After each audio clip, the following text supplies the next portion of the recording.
সঠিক সরল পথ, এই পথের একেবারে মাঝখানে আমি বসে দিলাম, অর্থাৎ চৌরাস্তা। ডান দিয়ে গেলেও ধরবো, বাম দিয়ে গেলেও ধরবো, সামনে পিছনে চতুর্মুখী। আবার শয়তান এটার ব্যাখ্যা করে, থুম্মা লাআতিয়ান্নাহুম মিন বাইনি আইদিহিম ওয়া মিন খালফিহিম ওয়া আন আইমানিহিম ওয়া আন শামাইলিহিম। শয়তানের বক্তব্য হচ্ছে, আমি সিরাতে মুস্তাকিমের একেবারে নিকটবর্তী থাকবো।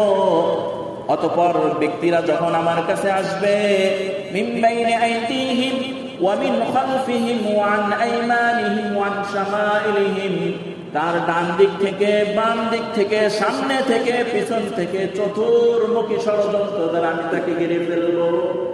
এটা শয়তানের বক্তব্য। আল্লাহ বলেন, ওয়ালা তাজিদু আকসারাহুম শাকিরিন,